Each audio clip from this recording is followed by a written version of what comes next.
Voici la surface de Mars, vue à travers les photos du véhicule américain Curiosity.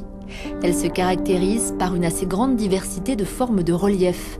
Cratères de météorites, volcans géants, canyons profonds, immenses réseaux de vallées, champs de dunes et importants systèmes de failles, c'est-à-dire les cassures de la croûte de sa surface.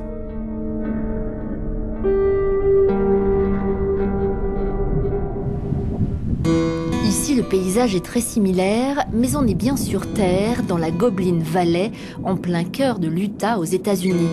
Depuis des décennies, la planète rouge représente un objectif majeur pour l'exploration spatiale humaine. En attendant, les scientifiques organisent des simulations sur Terre.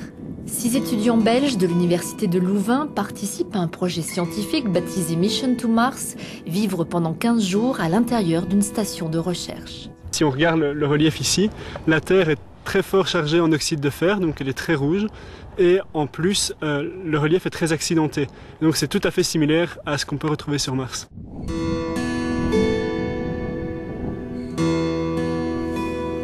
Ici, les étudiants ne souffrent pas du froid. Sur Mars, les températures avoisinent les moins 60 degrés, mais de la chaleur. J'ai 2 arrivées d'air ici, mais elles sont pas totalement suffisantes. C'est fait pour un peu nous rafraîchir avec, mais c'est pas optimal quoi. En gros, oui, c'est ça, on crève de chaud. Les étudiants doivent réaliser des tâches scientifiques, comme s'ils étaient sur Mars. Ici, ils mesurent le lit d'une rivière asséchée. Ils doivent aussi relever des échantillons du sol. Le terrain ne les aide pas beaucoup dans leurs tâches, il est poudreux et très glissant.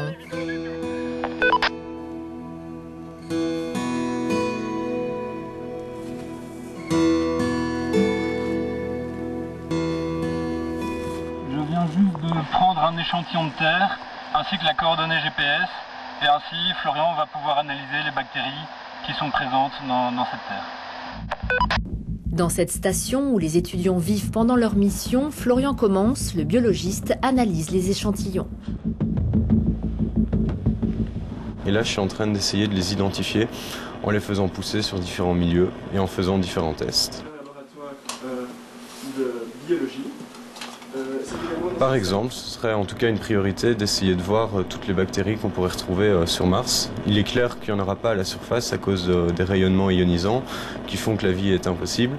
Mais sous la surface, quelques mètres en dessous de la surface, il est possible qu'on retrouve des bactéries. L'habitat est circulaire et correspond à une réplique parfaite d'un tronçon de fusée qui pourrait se poser sur Mars. Les étudiants vivent la plupart du temps reclus dans cet espace. Les conditions de vie sont spartiates. L'eau est rationnée, car simulation oblige, nos 6 jeunes doivent uniquement consommer de la nourriture lyophilisée, exactement comme les astronautes. Les chambres, les seuls espaces privatifs, sont minuscules. Ouais.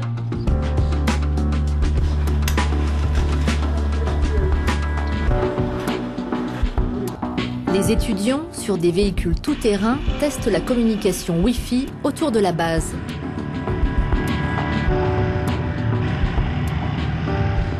Oui, en effet, un simple chinois peut servir de lentille qui va concentrer l'ensemble des signaux directement sur l'antenne. But de la mission, déterminer la meilleure manière d'explorer Mars. La vie quotidienne fait aussi partie de l'expérience.